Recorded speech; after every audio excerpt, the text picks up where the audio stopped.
After Russian and Ukrainian delegations met face-to-face in Turkey for the first time since 2022, both sides are currently under significant pressure to talk up the possibility of a peace deal. But that kind of talk obviously raises the question, are we actually close to a resolution of a war now running into its fourth year, or is this a case of rhetoric outstripping reality? Certainly over the last 3+ years, there have been multiple occasions where world leaders have been quick to call time or pass judgment on the conflict. Several Western political leaders claim that Russia had effectively lost as far back as 2022. There are pro-Russian commentators who have continuously claimed that Russia has already won.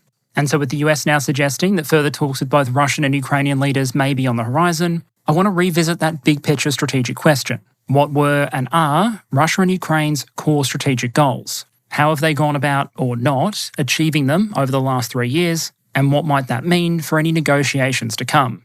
Because as unsatisfying as it might be, after several years of hard and expensive war, a new Russian offensive seems far more likely in the short term than a lasting peace deal. And the risk is the more relevant question will be not which side is winning, but which is on track to lose less. To do that, I'll go back to establishing what Russia and Ukraine's strategic goals were going into this war, and also how the evidence suggests those goals may have changed over time. Then, looking first at Russia and then Ukraine, I'll measure the outcome so far against those stated objectives, asking what they have achieved, what they haven't achieved, and what it's cost them in the process. Finally, I'll bring those two evaluations together and ask what they might mean for the dynamics of any peace talks, as well as why I continue to assess that one of the most likely outcomes at this point is a lose-lose scenario, with the invasion ultimately proving to be a monumental strategic folly for Russia and a source of monumental suffering for Ukraine and its people, even if they succeed in holding Russia back from achieving many of its objectives. Before I start jumping into those questions though, a quick word from a sponsor. In 2025, it can sometimes feel like world-changing events have become a frighteningly regular occurrence. And so if you're trying to stay across all of those stories and different angles on them, you might want a tool to help.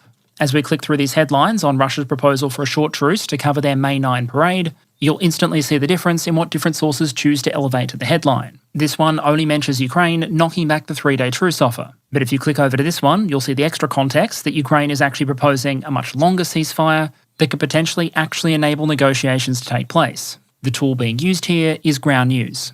By reportedly drawing on more than 50,000 news sources around the world, what it can potentially allow you to do is quickly compare how a given story is being covered, as well as some of the context around that coverage. Think ownership information or factuality ratings reportedly based on the work of 3 independent news monitoring organisations. And beyond that, as a long-time user, I'm also a fan of some of Ground News' additional features. My favourite, as I previously mentioned, has long been the blind spot feed. To oversimplify, what it can allow you to do is essentially surface stories that are overwhelmingly being covered by the kind of sources that you yourself might not ordinarily consume. You may not think they're very good sources, and potentially with good reason. But in this era of online echo chambers, I think it can be useful to see what others might be seeing and reading. So if you're interested in trying Ground News, there will be a link in the description. That'll give you access to a 40% discount on their Vantage plan, which is the one I use. And so with my thanks to Ground News, this channel's longest running sponsor, let's get back to it.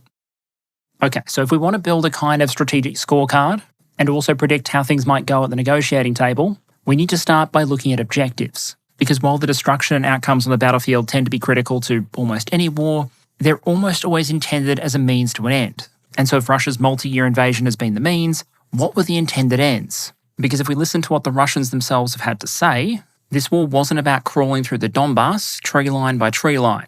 I'd argue the first related demands actually predate the 2022 invasion. We could go back several years through the various Minsk agreements, but the one I want to focus here is from December 2021.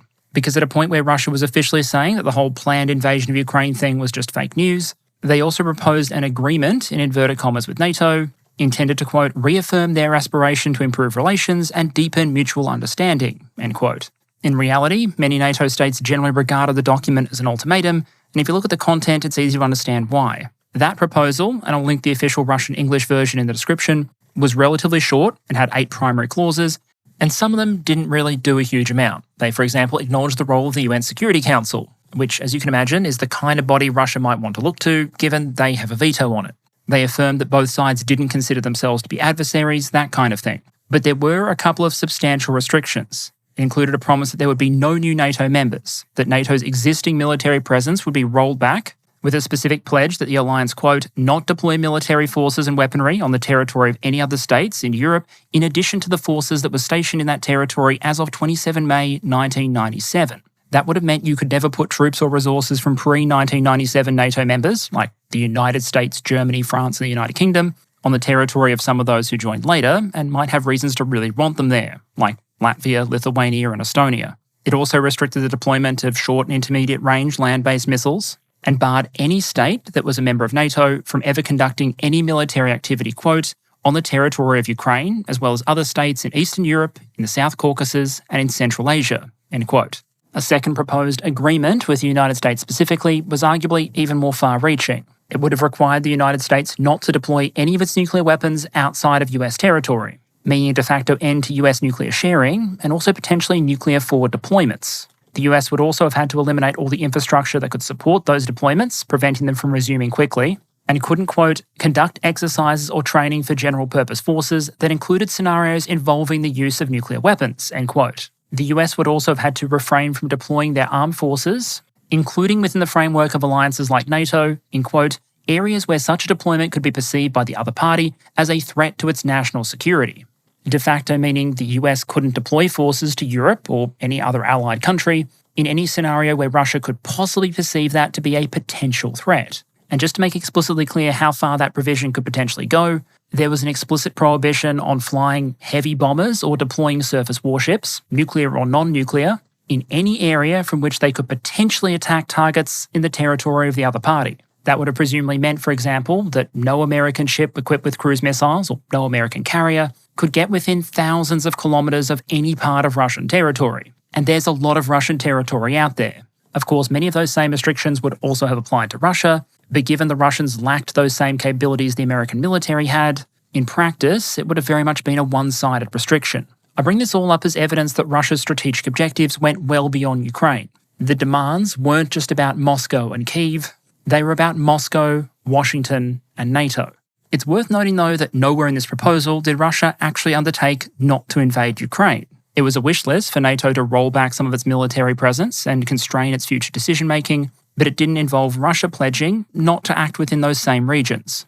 In terms of what Russia actually wanted out of this war, and from Ukraine specifically, we arguably got a better idea from 2022 onwards. In announcing the start of his so-called special military operation in February of that year, Putin gave a couple of objectives. The demilitarization of Ukraine, the quote-unquote denazification of Ukraine, and the protection, quote-unquote, of people in the Donbass region of Ukraine. As I said at the time, those were very wide-ranging and not overly clear demands. But in terms of what the Russians actually meant by them, we may have gotten a couple of clues once peace negotiations started in early 2022. Apparently, after it became clear to Moscow that the Thunder run to Kyiv wouldn't be successful in replacing the Ukrainian government. One of the great myths of this war is that when Russia and Ukraine were negotiating in Turkey in early 2022, they actually came up with a final peace deal that was acceptable to both parties that was then later torpedoed by foreign intervention. Boris Johnson often gets credit. But as best we can tell, I think the evidence suggests that the closest the both sides ever got was to the broad concept of a deal, but always in a situation where there was at least some details present that were unacceptable to someone that would have been required to sign it. And if we look into the content of some of what Russia was proposing, you might see why. We've seen information on different proposals, drafts, and versions released, but a couple of features remained relatively constant. There were always Russian territorial demands, although the nature of those demands changed over time. But in terms of meaty geopolitical provisions, it was mostly focused on Ukraine undertaking not to join any military alliances, not to seek military aid or have foreign troops or military equipment on its territory, for all sanctions imposed on Russia since 2014 to be dropped, and for Ukraine to demilitarize, with Ukraine's military potential to be replaced by a security guarantee, with Russia being one of the guarantors, and having a right of veto over that guarantee actually doing anything. You can see the relevant extract from the April version of the agreement on the right there, with, ironically enough, the security guarantee provision being Article 5 of the draft. When you see bold red text, that's elements the Ukrainians wanted added to the draft that the Russians had not agreed to, specifically saying the security guarantors would intervene in the event of a second invasion by doing things like closing the airspace and providing necessary weapons, and in the light red text, elements the Russians were reportedly insisting on that the Ukrainians hadn't agreed to, with the relevant item essentially saying that in the event of another armed attack on Ukraine, the various guarantor states, which would include the Russian Federation, would assist Ukraine, but in the Russian version, only, quote, on the basis of a decision agreed by all guarantor states. In other words, a bunch of countries would promise to protect Ukraine if it was ever invaded again, but only if Russia gave them permission to do so. Permission that I'm absolutely sure would have been forthcoming if Russia was the country invading. This is part of the reason why I insist that this almost agreement was nothing of the kind. Saying you've agreed 95% of the text of a contract doesn't help you much if the remaining 5% is make or break for both sides. And that extra bit of Russian language essentially turned the security guarantee into nothing of the kind, especially if you look at what the Russians were demanding for the demilitarization of the Ukrainian military.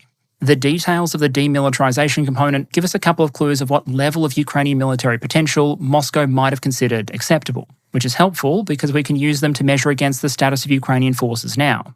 The Ukrainians were willing to limit the size of their active duty military to 250,000 personnel, not counting the National Guard. The Russians wanted 85,000 active duty and a cap of 15,000 National Guardsmen who couldn't have any heavy combat equipment. Ukraine was willing to accept a limit of 600 multiple launch rocket systems. Russia wanted 96. Ukraine wanted 2,000 ATGM launches, Russia 333. They were worlds apart in terms of limitations on the Ukrainian Navy, and perhaps most starkly, in terms of Ukraine's ability to actually deter by punishment and strike back against targets in Russia. Ukraine was willing to accept a range limit on its missile systems of 280 kilometres. Russia demanded that be cut down to 40 kilometres. Ukraine was essentially offering a slightly downsized version of the military that had just fought back part of the Russian invasion. The Russians were demanding a force so small and poorly equipped that it couldn't possibly hold off any future invasion. Put those provisions together and you can understand why the Ukrainians might have been reluctant. Ukraine giving up most of its military in exchange for a security guarantee that didn't do anything would obviously have left the country extremely militarily exposed, and in the circumstances might have felt a bit like the Russians deciding the invasion hadn't exactly gone as planned, and subsequently asking to roll back to a previous save, turn down the difficulty level, and then potentially try the whole thing again. Even if we don't look at any of the other proposed terms, saying the two sides had reached an agreement when they were this far apart on arms limitations would be kind of like me offering to buy Nvidia for 10 grand and then complaining that they're not serious about a deal when they refuse to hand it over. De facto then, I'd argue a core Russian demand was that Ukraine be effectively militarily helpless. From a Ukrainian perspective, you could argue that made many of Russia's other demands essentially irrelevant, because whatever agreements were made on issues like territory, there would be very little to stop Russia later pulling a bit of a Darth Vader maneuver and saying they were altering the terms of the agreement. And there was obviously no guarantee the Russian military would make the same mistakes it had if it later decided on a special military sequel. There was always the possibility, and we flagged this in 2023, that Russia would revise downwards its expectations and demands over time. Instead, I think the evidence suggests that it actually dialed them up.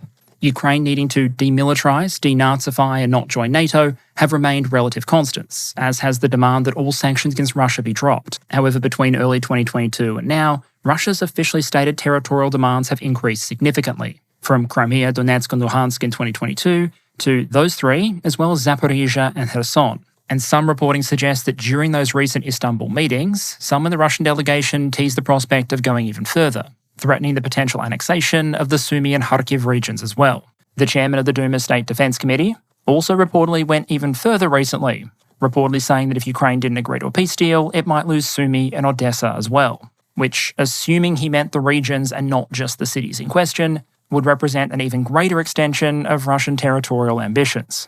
So if we were trying to identify conditions that would make this war a Russian victory, or which might tempt the Russians to sign a peace deal immediately, in this episode I'm going to focus on 4 key headings: the balance of power between Russia and NATO, the military weakness and political alignment of Ukraine, and Russian territorial gains. To contrast against those then, let's talk Ukrainian objectives. Because here, I think there's 2 key points to make. First, there are still massive gaps between the Ukrainian and Russian negotiating positions, and secondly, it's possible to envisage outcomes where neither achieve what they set out to achieve. Probably one of the most definitive statements of Ukrainian war goals has been in Zelensky's 10-point peace plan.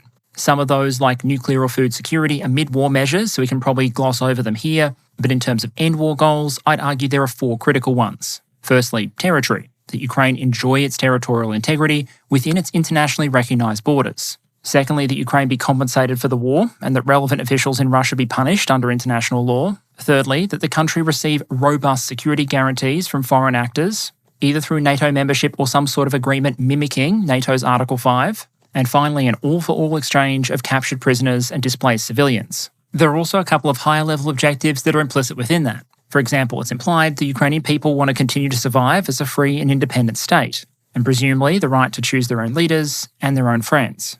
Most of those elements of Ukraine's peace proposals haven't changed since we first heard them put forward. One thing that has changed, though, is what Ukraine aims to achieve through fighting, as opposed to long-term political and economic manoeuvring.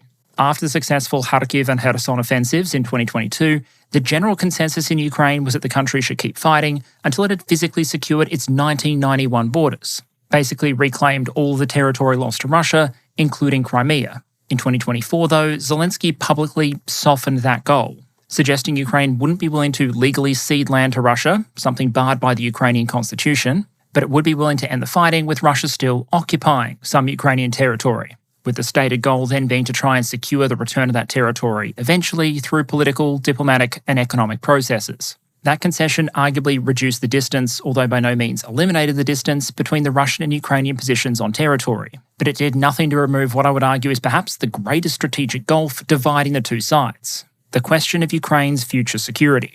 Poll after poll suggests that a majority of Ukrainians don't believe Russia could be trusted to honour the terms of any agreement reached. And so from Kyiv's perspective, one of the key objectives here must be to make sure that there's something stopping Russia from trying to do all of this again. If you go back to basic principles and thinking about there being different types of deterrence, what Russia is proposing is that Ukraine essentially rely only on legal deterrence. Russia will pinky promise not to invade again, but if it does, Ukraine won't have any friends and a disarmed military, and thus won't be able to do anything about it. The Ukrainian position is they want access to both options for deterrence by punishment, where you try and discourage another side from doing something by threatening to hurt them in response. That's where things like Ukraine's long-range weapons come in, and also the prospect of deterrence by denial, the ability to physically stop your opponent taking their objective. That means a strong Ukrainian military and robust international security guarantees, so that Russia understands that if it does invade again in the future, this time the cavalry will be coming.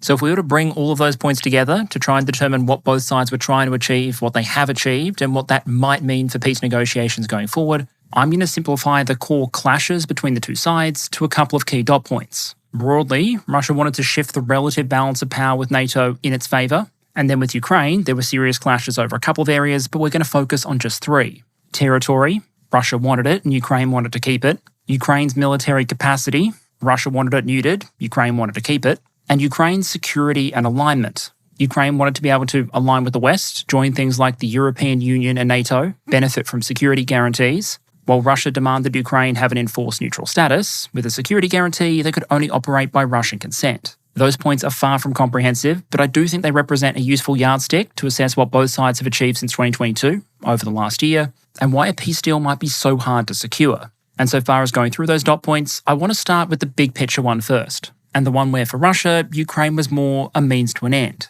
One frequent element of the Russian narrative around this war that attempts to cast it as ultimately defensive is the idea that by invading Ukraine, Russia has been fighting to hold back what it calls NATO expansion. Putin has previously accused NATO of what he calls unfair expansion, and claimed that, quote, NATO expansion violates our security, end quote. And to be fair, that view has sometimes found willing advocates in the West as well. Some in the current US administration, for example, have reportedly described Russia's concerns about new NATO members to be understandable. I'd argue one of the issues you often see with those kind of characterizations, though, is they tend to cast NATO expansion as something the United States is doing to Russia. You have two great centers of power in Washington, D.C. and Moscow, with the world between them as a kind of great power chessboard, and by bringing more countries into NATO, the United States is moving in on Russia's turf. The issue, of course, is that all of these territories running along Russia's borders aren't blank spaces on a strategic chessboard. They're nations, with their own politics, their own sovereignty, and their own security interests. And while Russia, despite its arsenal of nuclear weapons and large military, might claim it has a security interest in not having those countries join NATO, if you ask politicians or regular members of the public from any of those countries, like Latvia, Lithuania, Estonia, or Poland, they might contend that they also have a security interest in not getting invaded by Russia. And since, unlike Russia, those countries don't have nuclear weapons, massive territories, or the necessary national resources to fully deter a potential Russian invasion, many of them have historically concluded that if they don't want to become the next Chechnya, Georgia, or Ukraine, their best option is to sign up with a military alliance, with NATO being the obvious choice. And I think that highlights a core principal tension in the Russian demands. It is entirely possible for there to be an inherent contradiction between the security objective of two states. And in order for Russia to get what it says it needs to feel comfortable, which is barring all of those nations around it from joining foreign military alliances, you de facto need to sacrifice the security and sovereignty of those countries, because you're essentially saying that they can no longer choose their own friends, their own political alignment, nor possess the kind of military guarantees necessary to reliably deter a Russian invasion. But leaving aside principle and the suggestion that smaller countries should be abandoned to insecurity in order to shore up the imperial insecurities of large nations, what has Russia actually achieved in a practical sense against this objective since February 2022? I suggest that one element of this objective, keeping Ukraine out of the NATO alliance, has been successful and is likely to continue to be successful, at least for the near and medium term. And the current stance in Washington, D.C. is that it's unrealistic for Ukraine to expect to join the alliance. In that respect, by invading, Russia has unambiguously at least succeeded in putting Ukraine's NATO ambitions on hold. That has come at the cost, though, I'd argue, of dramatically shifting the balance between Russia and the rest of the NATO alliance. There's a strong argument to make that pre-2022, NATO wasn't in the best of shape. It's not for nothing that back in 2019, the French accused the alliance of being brain dead. It was claimed there was an absence of strategic purpose, the vast majority of countries weren't hitting their spending targets, many European militaries were allowing their readiness levels to drop, and America's commitment to the alliance had been steadily diluted by a series of other global priorities. Apparently even that, though, wasn't enough for Moscow.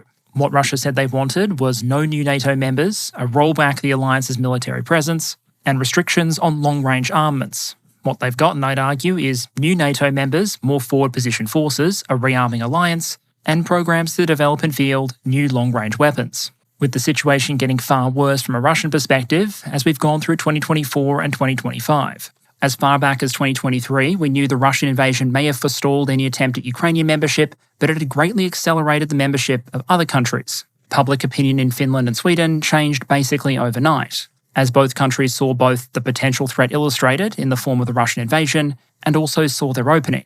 It seemed deeply unlikely that Russia would launch 2 additional wars while still fighting a first one, and so both states took the opportunity to join the alliance while the Russian military was essentially distracted. This is an old development, so I'm not going to reprise too many of the details here, but suffice to say that if you're a Russian planner concerned with the military balance against NATO, this was a disaster. It dramatically lengthened the front line and added to NATO thousands of armoured vehicles, about 160 fighter aircraft, 4 submarines, and hundreds of thousands of active and reserve troops, while also massively improving NATO's position in the Baltic Sea and providing new bases within a stone's throw of St. Petersburg. But as far as strategic developments go, that was already in place last time we discussed this topic a couple of years ago. What's now different in 2025 is the NATO rearmament process that's followed. Because if you go back to 2021, while Russia was in a process of military modernization and spending significantly more of its GDP on defense than countries like the United States were, in budgetary and industrial terms, many of NATO's militaries were still continuing as if it was 1996. Forces had shrunk, spending levels were low, and the defense industry was continuing to atrophy. It's also the case that a not insignificant amount of the military equipment and munitions that have subsequently been sent to Ukraine by the various allies was originally scheduled for disposal. Some of the Dutch F-16s earmarked for Ukraine, for example, were originally meant to be sold to a private training contractor. And so if the Russians had simply waited a bit longer, some of the stocks they've had to chew through in Ukraine just wouldn't have been there. The Russian invasion, though, dramatically increased threat perceptions. And while things were slow to get started, the pace of the build-up has accelerated over time. We've seen dramatic changes in terms of proposed manning levels, equipment purchases, industrial production, and force posture. Many of the smaller states are adding new combat formation. The Dutch are getting their tanks back, the Poles are talking about going over to a force including reservists 500,000 strong, and in the course of just a couple of years, German political leadership have gone from being openly nervous about the very concept of military power to the nation's new chancellor saying of the famously hobbled Bundeswehr that the goal should be to make it the, quote, strongest conventional army in Europe, end quote. Military production in a number of categories has already significantly expanded, and other investments have been made that are expected to pay off in coming years. The European Union's new Defence Commissioner has claimed the alliance should produce about twice as many artillery shells in 2025 as it did in 2024, ramping up from about 1 million rounds to roughly 2 million.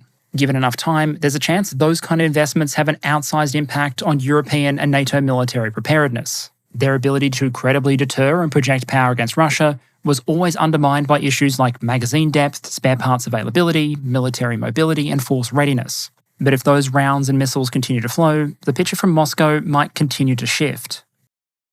In fact, if you look at just about all the primary demands Russia put forward to NATO in December 2021, things have ended up going in the other direction. Russia wanted a lot less NATO in countries that joined the alliance after 1997. Instead, it's gotten far more NATO, with the alliance moving to establish new permanent brigades in the Baltic states and adopting a new readiness model, which significantly dialed up the number of troops that could quickly be made available to NATO command in the event of a major crisis. Put glibly, Russia demanded less NATO on the eastern flank. It got German tanks in Lithuania. Russia, remember, also wanted a prohibition on long-range ground-launched missiles that could potentially strike well into the Russian interior. To be clear, in 2021, those barely existed in NATO inventory. A couple of countries had the American-built ATACMS with a relatively short range on the grand strategic scale, but many allies were reliant on air-launched cruise missiles for their long-range strike, and even those were limited. That has very much changed, with a lot of countries lining up to acquire tactical ballistic missiles from the likes of South Korea or Israel. And as for those longer-range ground-launched missiles that Russia wanted to prohibit, but which didn't really exist in European inventory, it looks like they're going about trying to get some. Germany and the UK, for example, are reportedly working together to develop a new weapon with a range exceeding 2,000 kilometres. To put that into perspective, it's very roughly twice the range you'd need to yeet a projectile from Warsaw to Moscow, and it would put a significant chunk of Russia's vital defence industrial and energy targets inside the range of this particular conventional strike option. It's also reported the alliance's nuclear posture might shift in a way that, if it had happened back in 2021, may have sent some in the Kremlin into an apoplectic fit, with famously pro-Russian Poland suggesting the country might want to host both American and French nuclear weapons, which could potentially put nuclear-armed F-35s in range not just of potential Russian invasion targets like the Baltic states and Ukraine, but also a range of targets across Western Russia. Perhaps the biggest change from the Russian perspective when it comes to the balance against NATO since we last talked about this topic in 2023 has obviously been the change in the US administration, which has brought both some significant benefits from severely curtailing US assistance to Ukraine and creating a lot of tension within the transatlantic alliance, but at the same time, Washington hasn't actually pulled out of NATO, and it's been leaning on its allies pretty heavily to increase their defence spending. And so I think a growing strategic risk from the Russian perspective might be that if the various allies actually follow through on those spending increases, it risks kicking off the kind of arms build-up that Russia can't really afford to follow. From a Russian perspective, even with purchasing power parity advantages, keeping up with the NATO that even just hit its 2% spending target would have been a significant challenge. Now we've seen an increasing number of European leaders start to raise figures starting with a 3 in the short term, and some, including Germany, endorsing 5% as a longer-term target, with some suggesting that be made up of 3.5% roughly on core defence spending like military equipment, and 1.5% on supporting functions like military mobility, supporting infrastructure, cybersecurity, etc. It's hard to express just what a monstrous amount of money those kind of spending commitments would represent, and what, given enough time, they'd mean for NATO military capabilities.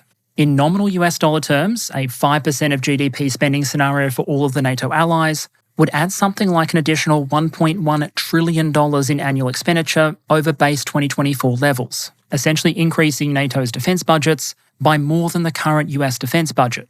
Factor in the purchasing power parity advantages that many NATO states enjoy, and even just the increase in the non-US states would effectively feel like the US increasing defence spending by roughly $1 trillion. Obviously, even if the political will was there, you wouldn't be able to realise those kind of spending levels overnight. The industrial capacity just isn't there to process that much money into new equipment and new capability. But just as Russia and Ukraine have been able to transition over to more war-focused economies, given a longer timescale, provided NATO manages to avoid hiring Sergei Shoigu to run their future defence procurement efforts, these kind of spending commitments would pretty definitively mark the end of the peace dividend, and eventually, much more capable allied militaries. A key challenge for Moscow then would be how on earth do you try and keep pace with that sort of build-up, especially as while European states have the luxury spending their resources preparing for a potential future war, Russia has had to spend its resources fighting a current one. For a long time, Russia did have a kind of equalising trump card when it came to conventional military strength and the ability to regenerate. Unlike most NATO states not called the USA, the Russians had massive stockpiles of old Cold War-era equipment. Maintaining those stockpiles had been costly and was arguably a barrier to some of Russia's military modernisation efforts in the 2000s. But it did mean that if war broke out, Russia would be able to regenerate a lot of equipment quickly because it wouldn't have to build it from scratch, it could just repair or reactivate it from storage. As of May 2025 though, that trump card is increasingly looking to be played out. Across most categories, equipment in decent condition has long been stripped, forcing the Russians to dig deeper and deeper into increasingly decrepit material that requires more time and resources to reactivate. Russia may have started the invasion with a seemingly infinite pool of reserve equipment, but the demands of constant attrition, and particularly Ukrainian drone warfare, have ultimately proven just how finite near infinite can be. Now, within all this, one silver lining from the Russian perspective might be the fissure within the transatlantic alliance. And several Russian figures and Russian state media appear to have hedged a lot of their hopes on splitting the United States off from Europe and Ukraine. It's been fairly common, for example, for senior Russian leaders to refer to Ukraine and various European states as just puppets of Washington, D.C. That includes Naryshkin, the head of the Russian Foreign Intelligence Service, who said back in December 2023 that eventually what he described as, quote, the puppet regime in Kyiv, end quote, would eventually, quote, inevitably be abandoned by its overseas masters, end quote. And the implication in many of these narratives was if the United States did decide to step back, then the rest of NATO and the Ukrainians would inevitably have to fold. But by invading Ukraine the way it has, weaponizing energy, allegedly going after undersea cables and a variety of other measures, it may have all but guaranteed that it has, and is likely to continue to have, a Europe problem. In a sense, it's a far cry from the situation not that many years back, when it was the US arguing against European over-reliance on Russian energy and placing sanctions on Nord Stream 2, as opposed to now, where a lot of the rhetoric and the strategic approach has very much inverted. And part of that probably just comes down to cold, hard post-2022 strategic calculus. From the point of view of many of these European states, especially those on the alliance's eastern flank, the incentives here are very different than those operating in Washington. Many might suspect that Moscow's ambitions go well beyond the borders of Ukraine, in part because they've said as much. With Medvedev, Russia's deputy chairman of the Security Council, former president and prime minister, referring, for example, to the Baltic states as ours, quote unquote, and describing Poland as, quote, temporarily occupied, end quote. In other words, a number of European states had a lot more skin in the game to make sure that Russia's military actions weren't ultimately successful. That obviously doesn't mean it was impossible for European states to turn away from the cause of supporting Ukraine. Hungary, for example, was never supportive. Slovakia later elected an anti-Ukraine leader. But for the most part, recent European elections have served to lock in leaders who are supportive of Ukraine's cause and hostile to Russian strategic objectives. That was the case with Romania's recent election, which saw the pro-EU, pro-Ukraine candidate win over the far right, and arguably even more critically in Germany, we saw the rise of Chancellor Merz, who has taken a very different stance on military support for Ukraine, the German military, and German strategy more generally than his predecessor Olaf Scholz. Merz, for example, has already said the Allies will be releasing range restrictions on weapons they provide to the Ukrainians, and that Germany will be assisting the Ukrainians in manufacturing long-range weapon systems. The core strategic risk here for Russia is that the more pressure they place on the Ukrainians and the more they demand there, the more they risk a reaction from Europe. And we've arguably seen that geopolitical shift manifest in aid flows.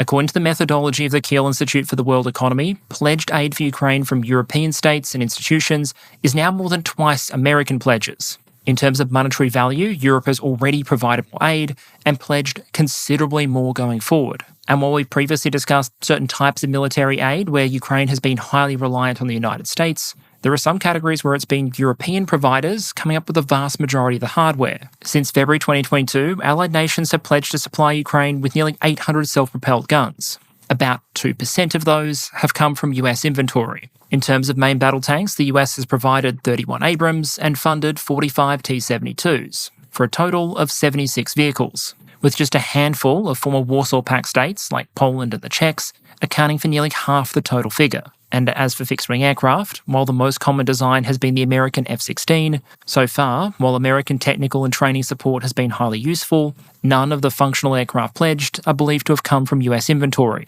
with the key pledges instead coming from the Netherlands, Denmark, Norway and Belgium. If you compare documented equipment pledges to visually confirmed losses across some of the key categories, you'll probably see what I mean. For fixed-wing aircraft and self-propelled guns, pledges by non-US alliance members to Ukraine exceed visually confirmed losses. They obviously may not exceed actual losses, but it should probably give you a sense of scale. And then for main battle tanks, the pledge to visually confirmed loss gap is relatively narrow, fewer than 200 vehicles, before you take account of Ukrainian vehicles reactivated from reserve or Russian vehicles captured and put back into service. This probably isn't the kind of level of resupply versus losses that would make Ukrainian commanders feel comfortable, especially given how much their military has increased in terms of personnel count since February 2022. But it also doesn't look like the kind of situation where you'd expect a force to collapse for lack of equipment anytime soon. In some areas, the balance of supply has shifted from the United States to the European allies over time. Initially, for example, the United States was the primary supplier of 155mm artillery shells. This year, it may well be Europe. with the chairman of the European Union's military committee saying that, quote, the goal is to deliver 2 million rounds of heavy caliber ammunition to your country, meaning Ukraine, during the current year, end quote.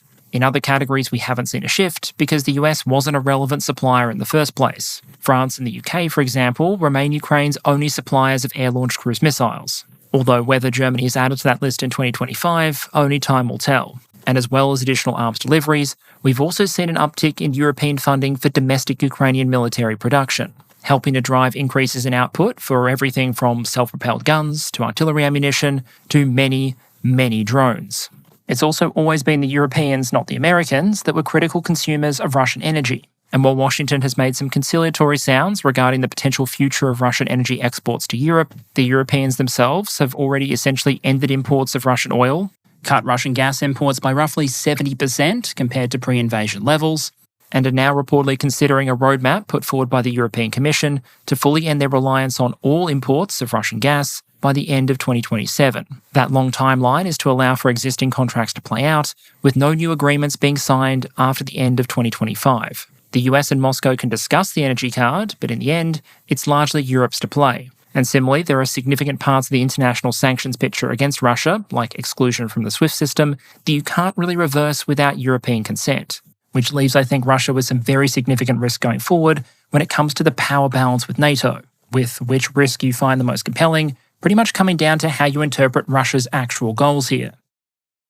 If you think Russia's long-term plan actually involved militarily testing NATO or trying to use coercive military force to get an outcome it wanted, then arguably every month they get bogged down in Ukraine represents a missed opportunity. Russia's strength is being continually expended fighting a grinding attritional war. Meanwhile, the European NATO states are getting the time they need to put their budgets in order, dial up military production, and increase the size and capability of their armed forces. If you think Russia was concerned about its military vulnerability to NATO, then the same logic applies. Russia's military and economic strength is continually being expended, while NATO's is slowly being built up, with the addition of new alliance members and new long-range weapon systems representing multiplying strategic threats. And while the fissure between the United States and the rest of the alliance unambiguously represents a massive gain for Moscow, at least in the short term, it also potentially represents a longer-term risk. Namely, what happens if the fissure ultimately drives the Europeans to be more self-reliant and take issues of defence more seriously and start committing to building up their own industrial and defence capabilities, only for a future US administration to reconcile with Europe, bringing the US more firmly back into the fold, only this time alongside a much more capable Europe. Maintaining the strategic balance in that kind of scenario would have placed a great demand on Russian resources at the best of times. But as I think is worth noting before we jump into the war in Ukraine itself, just carrying on the war through 2024 and the first half of 2025 has already cost Russia a lot of the resources and geostrategic position that it might have wanted to leverage in that kind of worst-case scenario. Because by metaphorically throwing the kitchen sink at Ukraine the way they have, it's been costing the Russians everywhere else. In 2024, Russia lost its ally in Damascus, the Russian military too distracted by the fighting in Ukraine to provide serious military assistance. It also grew ever more reliant and dependent on Beijing in order to keep the Russian economy functioning. And when it comes to the Russian economy, functioning is about the nicest word I'd use at this point. For most of the war so far, I've stressed how well overall the Russian war economy has generally held up. I also noted a lot of it, though, was based on massive wartime spending and a series of government interventions that basically boiled down to a giant economic act of kicking the can down the road. Now in 2025, though, there are finally signs that Russia's economic toes might be starting to feel it. According to official Russian government statistics, despite even greater increases in wartime spending, pumping more and more money into the economy, economic growth is slowing. And according to unofficial figures gathered by foreign commentators, the situation might actually be far worse. The country is starting to show signs of grappling with several different economic pressures coming together. There's the loss of much of the traditional gas energy market in Europe, the pain caused by much lower than normal oil prices. Add to that new sanctions on large parts of the Russian shadow fleet that was carrying a lot of their oil overseas, and you have a recipe for falling Russian oil and gas revenues. Reuters reported that revenues in May were about 1/3 lower than they were last year. There are also mounting invisible costs, the debt balance book to various wartime industries, various businesses that are struggling with the very high cost of debt financing and the stress in the labour market caused by wartime demand, and will eventually likely either need additional government support, putting even further strain on government financial resources, or be allowed to go bust. I'm generally still fairly confident that Russia will be able to hold its wartime economy together, at least for the near to medium term. But the costs of doing so don't grow in a linear fashion. They compound over time.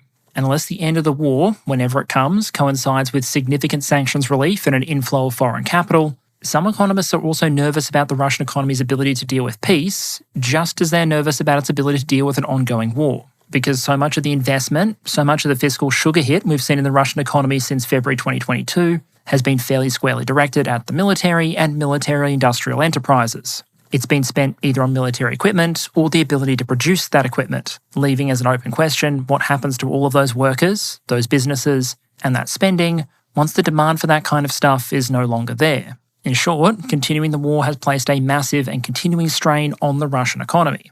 The reason I started with all of those broader elements and dedicated roughly half the episode to them is because I'd argue that collectively they represent a kind of strategic sunk cost for Russia. And I'd argue that in order for us to assess Russia as a strategic winner as a result of its invasion of Ukraine, whatever it achieved there in terms of its objectives would have to be worth enough to offset all of those costs we just went through. I also think there's a chance that those very costs might be front of mind when Russia is trying to determine its wartime demands. There's this natural human inclination when we sacrifice a lot in a particular pursuit to expect a lot in return. And so precisely because the invasion of Ukraine has cost Russia so much more broadly, its leaders might be tempted to dig in for the kind of outcome that they might argue offsets all of those sacrifices. And so with that understanding in place, let's pivot to the war in Ukraine, the strategic balance, and what that might mean for the prospects of any peace deal in the near future. So let's start with perhaps the easiest element to assess, territorial control, and what both sides have arguably achieved in that respect relative to their stated goals. As we noted earlier, this is very much an area where the strategic goalposts have moved, with Ukraine somewhat mellowing its objectives, saying it was willing to play the long game in order to get territory back rather than fighting for every inch, while the Russians went from originally just having their eyes, at least officially, on the Donbass and Crimea, to claiming the Kherson and Zaporizhia regions as well. You probably remember the very legitimate referenda associated with that particular process, because as you can see on the right there, nothing screams a free and fair vote like a transparent ballot box and a heavily armed man from an occupying force watching you vote. In terms of actually taking the territory it claims, though, Russian progress has been absolutely glacial. There have been periods of relatively faster or slower advance, but on a strategic scale, the Russians are still well short of taking their claimed objectives of Zaporizhia, Kherson, Donetsk, and Luhansk. And not only that, in several of those cases, seizing their objective would require the Russian forces to do something they haven't been able to do so far: successfully take and hold a Ukrainian regional capital, with the cities of both Kherson and Zaporizhia being in Ukrainian hands, and objectives like the Slovyansk-Kramatorsk agglomeration in Donetsk being far larger than the likes of Bakhmut or Pokrovsk. In short, even as a prerequisite to a ceasefire, not a final peace deal, Russia continues to demand far more territory than it's actually taken, and far more than on current trends it could take in any realistic amount of time. Russian territorial control in Ukraine actually peaked in March 2022.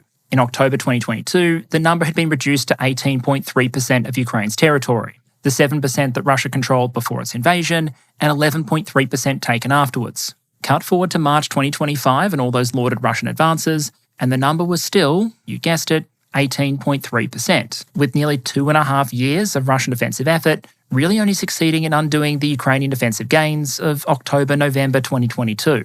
That obviously puts Ukraine a long way from potentially reclaiming all of its territory, but Russia a long way from its stated objectives as well. And there's even an argument to suggest that if some of the Russian rhetoric we've heard is converted into actual or assumed war goals, then Moscow is actually getting further away from achieving its objectives over time, because its goals might be growing far more quickly than its territorial control. If you take the Russian Istanbul negotiators at face value, for example, and add Kharkiv and Sumy regions to the Russian objective list, that would mean seizing roughly another 55,000 square kilometres. Even if you assumed a constant Russian rate of advance of about 400 square kilometres per month, and no months where the Ukrainians took territory back, just those two additional objectives would add more than 11 years to Russia's war, while forcing Ukraine into a union state with Russia and Belarus, as suggested by one of Russia's communist members of the Duma, would likely require Russia take far more than that, and essentially force Ukraine to capitulate unconditionally. While prior performance obviously doesn't guarantee future outcomes, time and time again we've seen a mismatch between Russian stated ambitions and Russian capabilities, causing grandiose statements regarding goals to transform into far less grandiose battlefield outcomes. In May 2024, for example, Putin said that the Russian military would carve out a buffer zone in Ukraine's Kharkiv region. 1 year later, that's what the buffer zone, quote-unquote, looked like on the map. As a bit of a blast from the past, I included this map in a video back in 2022, at the time as a bit of a joke. But if you cut forward to May 2025, a lot of those objectives are still in Ukrainian hands. The point here is not that the Russian military is incapable of making advances or inflicting damage on the Ukrainian military, nor that territorial control matters more than elements like attrition and the status of the forces. It's that there has consistently been a colossal gap between what Russia says it wants to achieve in territorial terms and what the Russian military has actually been able to achieve. A core problem here is that while Russia has been able to maintain a level of resource advantage on the battlefield fairly consistently, the nature of the fighting in Ukraine fairly strongly favours the defensive. Drones, for example, are very damaging to both sides, but more punishing if you have to expose your troops and equipment by bringing them out of their fortifications and launching attacks with them, which I think translates into a scenario where it's unlikely that Russia makes any sweeping territorial advances without either a major change in technology or at least a local collapse in defending Ukrainian forces.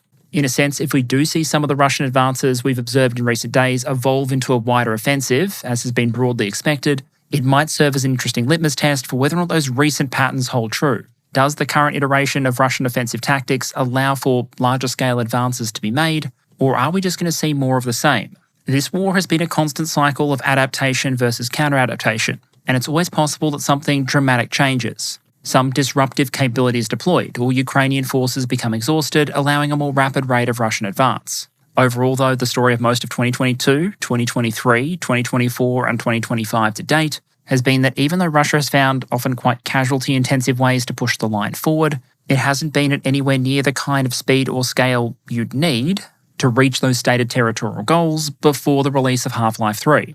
Of course, the same logic also cuts in the other direction. Unless Russia's military potential or its political will is exhausted, it's also difficult to imagine Ukraine making sweeping advances, outside surprise attacks against less defended parts of the line, as we saw with the offensive into Kursk. The broad observation then would be that on the battlefield, this is a defender's war. And so I think the best way to assess the situation is that neither side is close to achieving their stated territorial objectives, and it's far more likely that other factors like military, economic and political endurance determine this war rather than the physical control of individual pieces of terrain. That naturally leads into the question of Russia's demilitarization objective, where the implied goal was to greatly reduce the strength of the Ukrainian military and any threat that it might pose to Russia. In that respect, whether you're talking about equipment or military manpower, the Russians have inflicted an enormous amount of damage. At time of recording, the Ukrainians are visually confirmed to have lost, destroyed, damaged, abandoned or captured about 7,400 pieces of military heavy equipment, 4,600 of which fall in the armoured vehicle category. We're talking very roughly 1,200 tanks, 1,400 infantry fighting vehicles, 1,000 APCs, 550 self-propelled guns, and more than 100 fixed-wing aircraft. In some categories, losses already approximately equal or even exceed that rough pre-war active duty inventory. If there was no source of replacements, then Russia's campaign should have been enough to wipe out the Ukrainian military's equipment park. Almost all of the tanks, IFEs, APCs, self-propelled guns, and combat aircraft. The problem is, in many categories, you could also say the same about Russia's pre-war equipment stocks. And just like Russia, Ukraine has had sources of equipment replacement. Fact that in, and after more than 3 years of war, Russia's effort to demilitarize Ukraine may have actually left the country more militarized than when it started. To give you a sense of scale here, what I've thrown up here are estimates for a number of key equipment categories in the Ukrainian inventory, based on a couple of pretty broad assumptions. I've taken the visually confirmed losses for each category, applied an additional 20% loading for losses that don't become visually confirmed or are just due to wear and tear, and announced that against committed resupply from foreign countries and 1/3 of the number of vehicles captured from the Russians. That still leaves some pretty significant gaps in the data. We're not taking any account, for example, of Ukrainian domestic production, which is especially significant in some categories like self-propelled guns, nor are we adjusting for the fact that a lot of the aid that has been pledged hasn't necessarily been delivered yet. But the broad picture, I think you'd agree, doesn't exactly scream demilitarization. By these figures, Ukraine is roughly neutral in terms of aircraft, broadly net positive when it comes to towed, self-propelled and rocket artillery systems, down approximately 500 vehicles in the MBT, AFE and IFE category, some of which may have been compensated for by Ukrainian domestic efforts, but up more than 3,000 APCs, 1,000 MRAPs and nearly 7,000 infantry mobility vehicles. So if you go back to those equipment restrictions that Russia was seeking to impose back in 2022, even well into the 4th year of this war, they are a long, long way from their goal. And I think those raw numbers also miss a couple of nuances, one of them being the change in the makeup of that Ukrainian heavy equipment park. with less and less of Ukraine's heavy equipment over time composed of old Soviet systems, and more of it either being NATO-type equipment from allies or new Ukrainian domestic production. And I'd argue that latter fact represents a significant strategic failure for Russia, and in particular its long-range missile campaign. The scale-up in Ukraine's domestic military industry over the course of the war has been dramatic. In 2022, Ukraine produced relatively small quantities of artillery ammunition and no NATO 155mm shells. By US estimates, in 2024, it produced 2.5 million rounds, from 60mm to 155. Ukraine's domestically produced 155mm self-propelled gun is reportedly being produced faster than any of its European or American equivalents. And when it comes to drone systems, there Ukraine has arguably become a world leader. I remember back in 2022 when some commentators balked at the idea contained in a Rusi report that Ukraine might be losing 10,000 drones a month. I also remember contending that even by the time the report came out, that number was probably outdated, and the real figure already far higher. Now we're at a point where both Ukrainian and Russian drone manufacturing has absolutely exploded. Russian long-range drone attacks are larger and more frequent than they have ever been. The number of Russian drones at the front line is higher than it's ever been. But whereas Ukraine may never have been able to keep up with Russia in certain areas of military production, like tanks or aircraft, when it comes to drones, it's been a much closer race. And there have been some claims that the country might target a production rate of 5 million FPV drones over the course of this year. It's basically impossible to overstate just how important the build-up of this Ukrainian production capacity has been at a tactical, operational, and even strategic level. Drones have been critical to Ukraine's ability to hold terrain, despite shortages of munitions and manpower. They've become an increasingly important part of the country's air defense scheme, with interceptor drones being used to shoot down other drones, and they account for a vast majority of the long-range systems fired by Ukraine into Russian territory.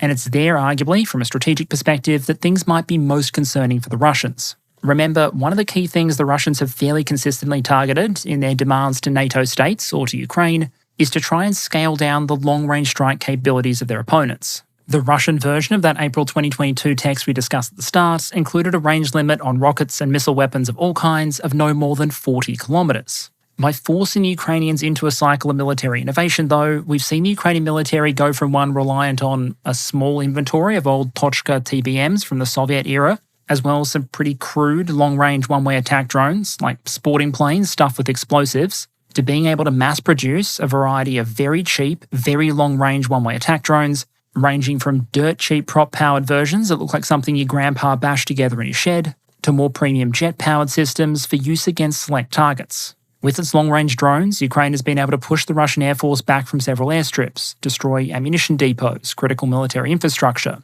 They've hit oil refineries, storage facilities, critical industrial targets. They've even proven they can reach into well-defended areas, like the Moscow region. What you can see on screen here, for example, is a satellite image of a factory in Yelets that appears to have been hit by a Ukrainian drone attack earlier in May. The facility was already under international sanctions before the Ukrainian drone force decided to impose their own, in connection with its alleged role providing specialised batteries for a range of Russian munitions, including the Iskander TBM.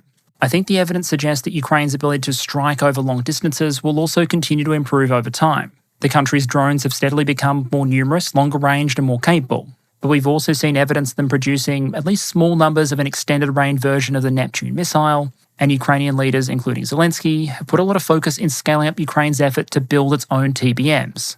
Just as invading a country to stop it joining NATO prompted a number of other countries to want to join NATO, invading Ukraine to try and force it to demilitarize has done a pretty good job of encouraging it to militarize as rapidly as possible. To put it bluntly, pre-2022, Ukraine's domestic arms sector was an absolute mess. And without the massive shock of the war, it's doubtful the funding ever would have been there to develop and scale up these kind of capabilities. Now, by contrast, it's hard to see how Russia could ever convince Ukraine to give them up. In the absence of an ironclad foreign security guarantee, something Russia seems loath to accept and something many allies seem very nervous to give, Ukraine's greatest deterrent against a future Russian invasion is going to be its own military capabilities. And so if the choice for Ukraine is between continuing the fight and trying to grind Russia down until they accept better conditions, or taking a peace deal that would leave the country entirely vulnerable to a follow-up Russian offensive in the future, I'd argue there's going to be a fairly strong incentive on them, despite the costs, to keep fighting. And so if we were trying to attach a rating to Russia's demilitarization war goal, I'd argue it would be thoroughly negative. The Ukrainian military is still in the field, its military production capacity is higher than it was a year ago, and some capabilities the Russians are particularly sensitive to, like long-range strike, continue to evolve and proliferate. If there is a potential weak link in Ukraine's available military resources, it likely continues to be infantry manpower.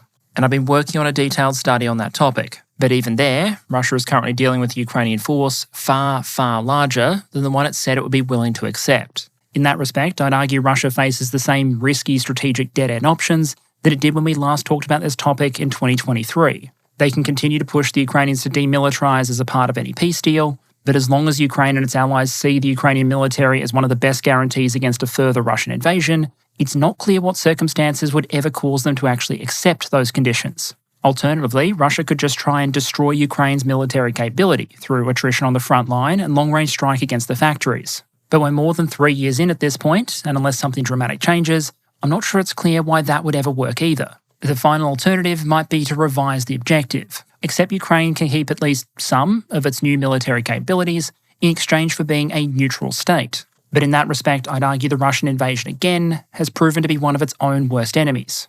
Because the only reason some of these capabilities exist is because of the Russian invasion and the traumatic experience of being invaded, fighting this war and paying all the prices that go along with it, all provide a pretty compelling reason for Ukraine to hold on to every scrap of military capability it can. Ultimately, it wasn't agreements that stopped the Russian push towards the Ukrainian capital in 2022 or reclaimed a lot of the territory taken. It was troops and weapons. And so if Russia's objective continues to be to see Ukraine functionally disarmed, Ukraine, despite all of the casualties and damage the country is suffering, Ukraine still has some pretty strong reasons to make this a come-and-take-them scenario. So how does all of that potentially feed into the dynamics of a potential peace negotiation process? I think it's fair to say that we very much didn't see a day one peace deal, and I think there are some pretty fundamental challenges to getting one quickly now, even if both sides sit down and start talking. But in the interest of time, I want to focus on just two. The first is the issue of Ukrainian security. How do you convince Kyiv and the people of Ukraine that any agreement will actually protect them from further Russian invasions or attacks? You need to understand here both that the trust that Russia will actually keep to the terms of any agreement it signs is very, very low, and secondly, that some of the polling I've seen suggests that a majority of Ukrainians view Russia's war goals in very existential terms, with, for example, 66% of respondents in that survey on the right there stating they believe Russia's actual goal in the current war is the destruction of Ukrainian statehood, the nation, or its people. By contrast, only 15% of respondents said they believe Russia's goal was to take all of the territory it's currently claimed, or some lesser objective than that. What that suggests is a belief within Ukraine that Russia may choose to pause for a while if it sees a strategic advantage in doing so, but it's unlikely to stop. And I think that fear is consistent with some of the other responses we've seen to polling on potential Ukrainian concessions to end the war. Based on the polling I've seen, if you ask Ukrainians in general whether they might be willing to give up some territory in order to secure a peace deal, even now, after all of these years of fighting and the accumulated casualties, the numbers still favour the no column, with a survey on the right there showing that those believe Ukraine should under no circumstances give up any of its territories, even if that means the war will last longer and there might be threats to the preservation of Ukrainian independence, outnumbered those agreeing with the statement that, quote, in order to achieve peace as soon as possible and preserve independence, Ukraine may have to give up some of its territories, end quote, by very roughly 1.3 to 1. That's a long cry from the 8 to 1 ratio we saw back in May 2022, but it still appears to be a fairly strong rejection of the idea of land for peace. What other surveys seem to suggest, however, is that if you present the public with different scenarios, some of which include concrete guarantees of Ukrainian security, the position can start to change. When respondents were presented with a scenario where Ukraine would be blocked from joining NATO, left out of the European Union, forced to leave Russia in control of all of its currently occupied territories, and a range of other provisions, including making Russian a second state language, those who said they'd categorically reject that kind of deal outnumbered those who said they might at least grudgingly be able to accept it by more than 5 to 1.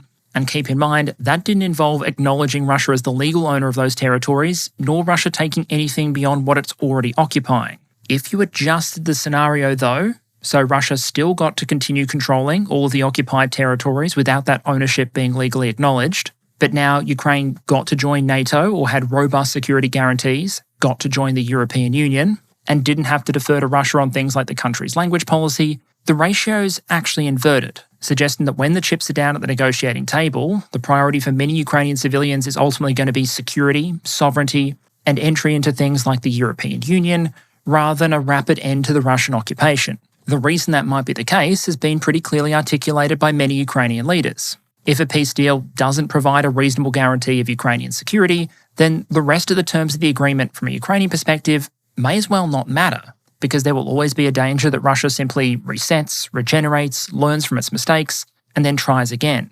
A key barrier to any peace deal at the moment, however, is it's not entirely clear how Ukraine could actually get that kind of security. A number of European states, including the United Kingdom, have said they'd only be willing to commit troops to Ukraine to enforce a peace arrangement if the US provided a backstop, a guarantee that if Russia attacked those troops, America would come in to support. The US, however, has been very resistant to providing that kind of guarantee, and Russia has said it would be outright unacceptable. Their proposal is Ukraine be denied the option to defend itself by being demilitarized, denied the option to be protected by someone else through the banning of security guarantees or alliances, and its defensive positions be undermined even more by handing over a lot of territory Russia doesn't currently control, much of which contains population centres, fortifications, or defensible terrain.